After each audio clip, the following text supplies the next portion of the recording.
Estamos de volta com o Porto Alegre em Debate, hoje em discussão a cultura aqui na capital gaúcha. No final do bloco anterior, falávamos sobre o acesso à cultura, especialmente quando o Álvaro trouxe essa questão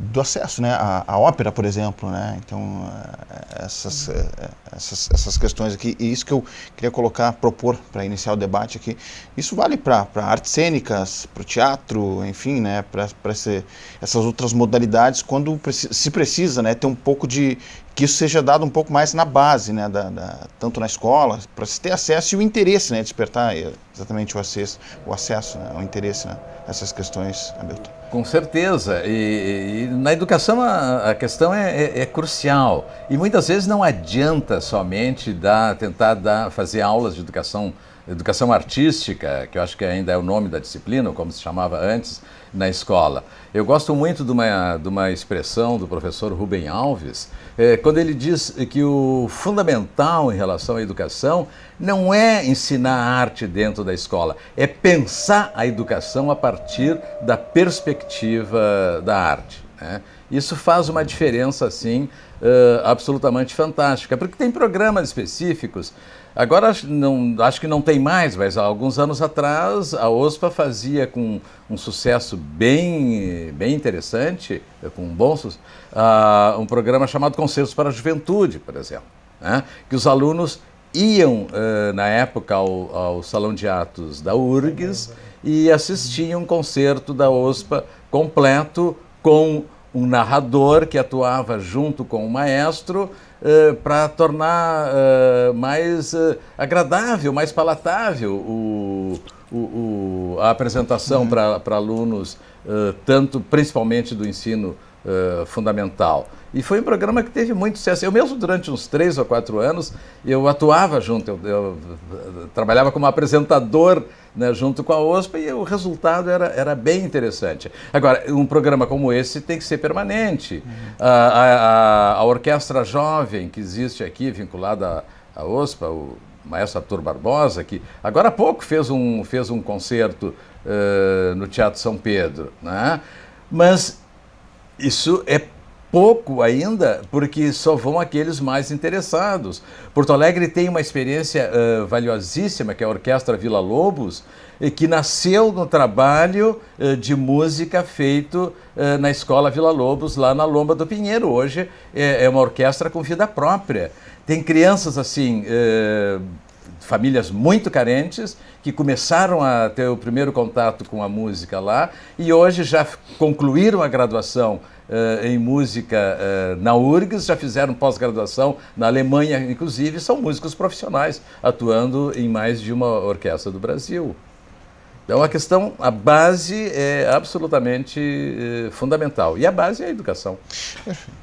O que me parece é que, assim, apesar de existirem algumas leis importantes, e apesar de ter algumas iniciativas, né, faltam políticas mais claras, né, de como inserir a cultura no social de uma forma mais determinante, né, porque existem os projetos, se observa que continuam com as escolas, mesmo lá na UBRA tem um projeto muito interessante da orquestra, de lá dos clássicos do rock e outras iniciativas com o pessoal da música mais jovem para buscar uma educação de jovens sobre a música erudita, por exemplo, que é a mais distante, né? Mas o que se observa é uma falta de políticas mais claras, né? De políticas da cidade. E não só políticas de governo, porque senão os projetos se iniciam e se encerram. E só concluindo, e que é outro problema assim, que se observa, e isso é uma questão, uma crítica pessoal, porque ao mesmo tempo que o projeto de descentralização ele leva, né, diferentes possibilidades para as comunidades mais afastadas, se ele não for mais aplicada, aí ele leva a um processo de periferização, de separação, o que se observa que em função, né, da falta de recursos tem acontecido. Quer dizer, é uma boa política, uma boa iniciativa, mas que por problemas de educação acaba gerando um outro problema, que é o quê? Que é construindo guetos, né, com atividades específicas, coisa, né? exatamente, faltando um acesso mais universal assim, às possibilidades de cultura, entendendo ela como um importante canal de socialização e de outras questões. Eu queria focar um pouquinho na questão do recurso, né? Porque nem sempre o que falta ao poder público é dispor do recurso financeiro, porque o poder público tem que agir como catalisador, coordenando as atividades, né? E potencializando recursos que estão em outras áreas, na iniciativa privada, no trabalho voluntário, inclusive agora mesmo nas Olimpíadas a gente viu a força que teve o trabalho voluntário que foi feito, que foi fundamental para o sucesso da Olimpíada. Então o poder público tem condições, por serem os dirigentes políticos da sociedade, de agir como catalisador e carregar recursos de várias áreas em sentido para alcançar o objetivo principal. Isso passa por uma outra questão que eu até queria colocar aqui para os senhores, até começando pelo Álvaro, né, pegando esse gancho aqui. Será que não passa por um processo de renovação ou de pensar melhor as questões de mecanismos de captação de recursos nesse processo? FUNPROARTE, Fundo de Cultura, Fundo Municipal de Cultura, enfim. O FUNPROARTE, nós temos um mecanismo que é considerado modelo, né? Inclusive o FUNPROARTE foi copiado, a legislação do FUNPROARTE por outros municípios, né, e estados também, com o modelo de financiamento é um fundo que financia diretamente, sem passar pela necessidade de captação no mercado, e tem uma transparência bastante grande, né, no sentido que tem a participação da sociedade também, que escolhe os membros da comissão que vai aprovar os projetos. Então, eu acho que a gente tem... Hoje nós temos bastante mecanismos, acho que talvez essa coordenação, acho que é importante, como o Hamilton colocou, né? O papel do poder público está no sentido de coordenar, talvez ele está em evolução, né? No momento que foi criado, por exemplo, o cenário de Porto Alegre, quando foi criada a Secretaria, lá em 88, era muito diferente do cenário que nós temos hoje, né? Nós tínhamos a produção muito invisível, né? Nós não tínhamos grandes shows internacionais de música acontecendo quase todo dia aqui em Porto Alegre, né? Como a gente tem hoje, para dar só um exemplo, né? Então hoje a gente tem uma atuação privada muito maior do que naquela época. Então naquela época se justificava muito a atuação da Secretaria como uma espécie de produtora, ela produzia muito. Hoje ela já não é mais tão importante, né? Ela talvez o trabalho de catalisador, de coordenar essas ações, é um pouco o que a gente faz no Observatório também, no sentido de fazer circular a informação, né? Eu comecei a fazer isso lá no FUNPROARTE, inclusive, divulgando editais que existiam nacionais e enfim, até internacionais, porque eu via que tinha muita produção represada, que vinha lá no FUNPROARTE em busca de recursos, e aí, digo, essas pessoas precisam trazer recursos de fora também para se realizar. Quer dizer, é uma coisa pequena, mas se torna importante essa circulação. E complementando o que o Davidson falou também, a questão da política de Estado, né? E não de governo. Isso é comum, infelizmente, no Brasil, a todas as áreas, não é um problema específico da cultura, que é a descontinuidade. É importante que as coisas tenham sustentabilidade e consigam se manter. Deixa eu pegar um gancho que eu acho importante aqui na tua fala também, Álvaro, e questionar o Davidson aqui, até pela sua experiência na área da comunicação. Quando falaste em circular a informação, né, fazer circular essa informação, o papel da mídia nesse processo também, Davidson, de divulgação dos próprios fundos de captação de recurso, esse processo de democratização da cultura, como é que tu vês o papel da mídia, né? Como poderia evoluir também nessas... A gente tem um problema hoje que é um reajuste do lugar da mídia na nossa sociedade, né? Apesar dela ser onipresente, ou por ser onipresente, a quantidade de informação que circula né, cotidianamente, fica um pouco difícil tu separar o que realmente importa, né, daquela outra informação que é simplesmente algo que não vai te servir na praxis, né? Por outro lado, a gente vê que nos lugares mais estáveis assim, de informação, que são as marcas, que são as mídias tradicionais, é cada vez menor o espaço para discussão cultural, para um debate mais aprofundado sobre a questão da cultura, né, e não só o agendamento, que isso é muito constante. E a gente vê na televisão, que ocupa ainda um grande papel em termos de audiência, em termos de alcance dentro da nossa cidade e dentro do país de uma maneira geral, né, cada vez menos espaço local.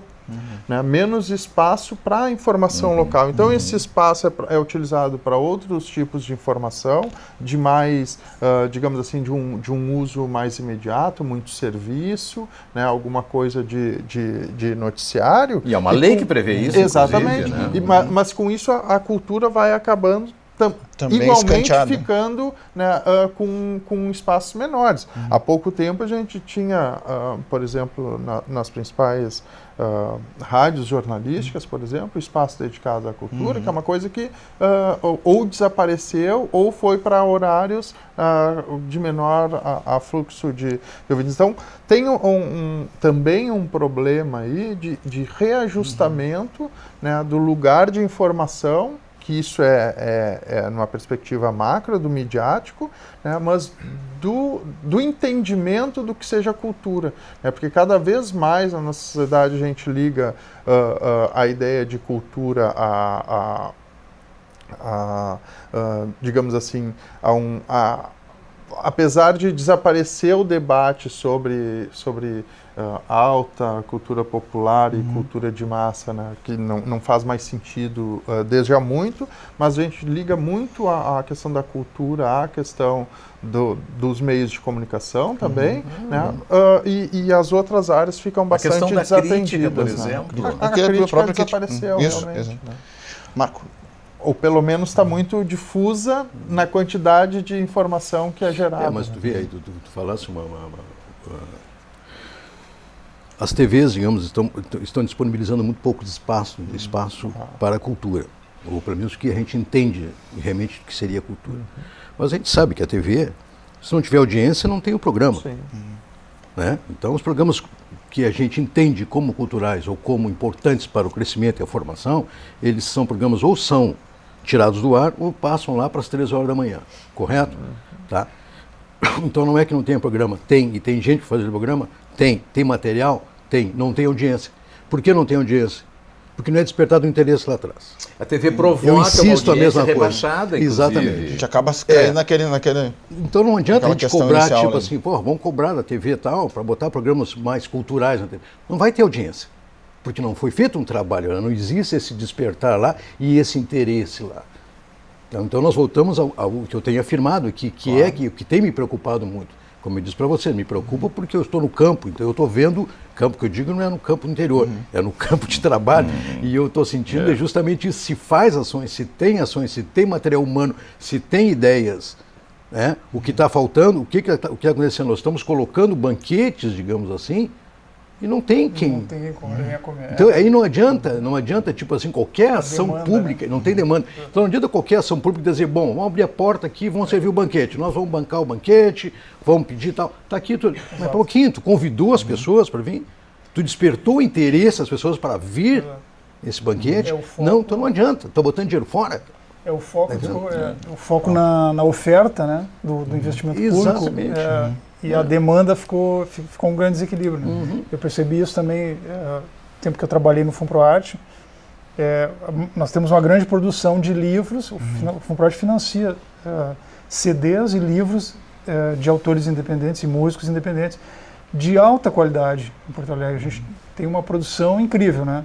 Você imagina isso ao longo de 20 anos aí, só que Pois é, isso poderia ser melhor, ser ele melhor, não é consumido, melhor ele explorado, muitas vezes melhor encalha, divulgado. né? As pessoas vendem de mão em mão. Pois aí é mais uma coisa, Álvaro, que a gente tem que repensar a maneira de fazer, no meu entendimento, a cultura e a maneira de essa acessibilidade. Por exemplo, a literatura, no caso, obviamente sofreu a concorrência hoje da internet, enfim, do próprio celular.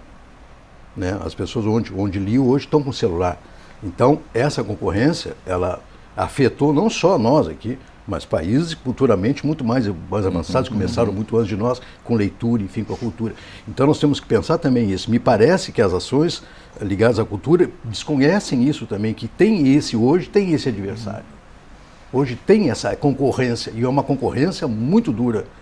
Né? Então, se não houver isso antes da oferta, não houver esse entendimento, não adianta ficar ofertando. Né? Esse é um ponto... E a mídia, me parece que a mídia deliberadamente omite esse tipo de ação. O David falava na questão da crítica, por exemplo, e eu até fiz uma rápida intervenção. Todos os jornais diários de Porto Alegre tinham, alguns anos atrás, críticos de teatro e de música. Né? Hoje, só o Jornal do Comércio tem alguém que escreve, que faz crítica de teatro. Os outros não tem mais. Nesse processo. Eu acho que o Álvaro tocou num ponto, eu acho que a gente tem o fundo, tem belos projetos, pessoas talentosas, com excelentes trabalhos, mas que morre ali. E espetáculos também, que a gente tem de teatro, por exemplo, que com nem meia lotação, né? Muitas vezes. Porto Alegre em Cena, que belo projeto, realmente.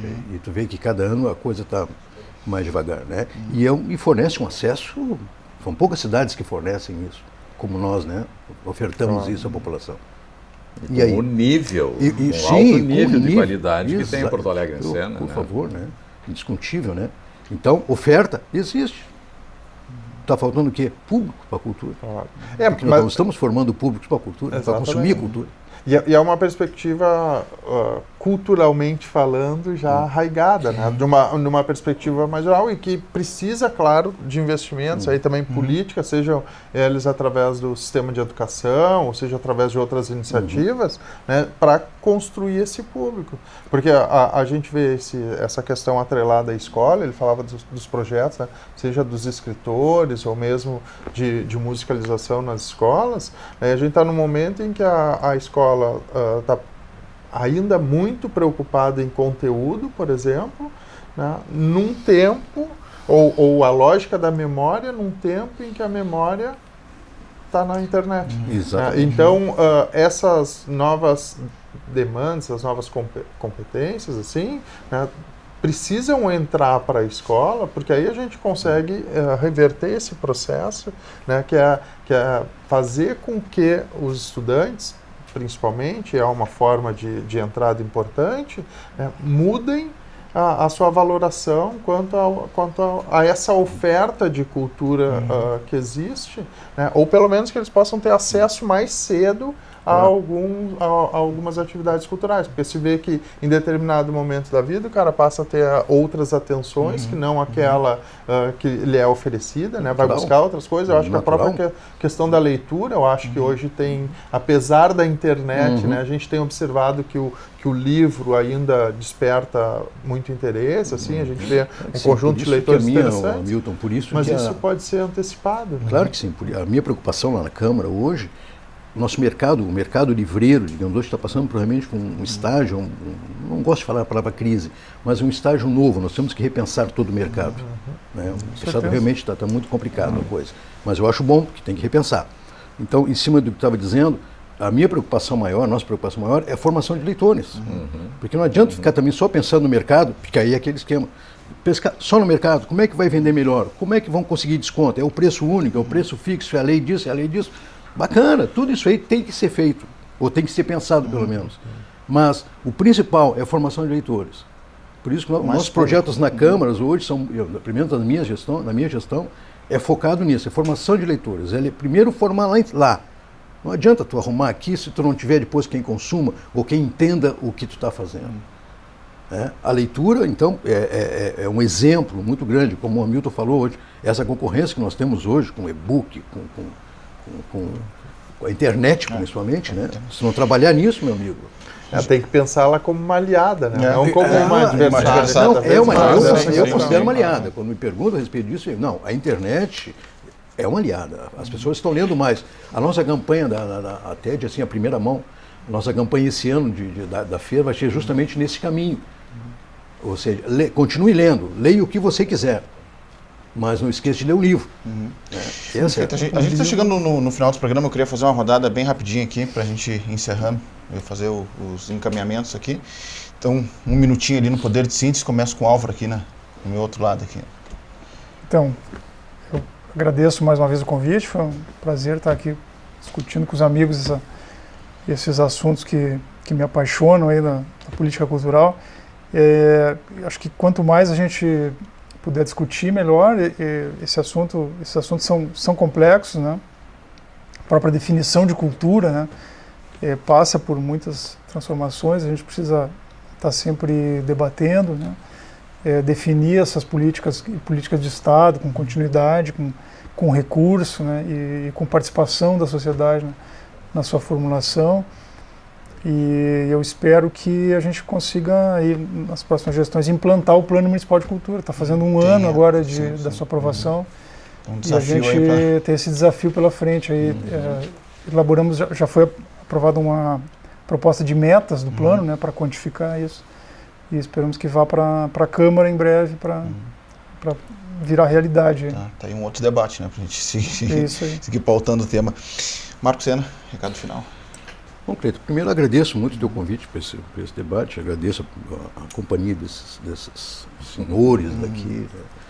Muito me orgulho de estar aqui com você discutindo isso. Como o Álvaro falou, a coisa já é complicada, porque o que é a cultura, né? Só que a pergunta, eu acho, maior é o que é a cultura hoje? Que cultura hoje nós estamos, né, cultivando? O que nós estamos pensando? Qual é a cultura realmente de hoje? Então eu volto a dizer que eu acho que nós temos programas muito saudáveis e de alguma forma efetivos até para desenvolvimento cultural e tal.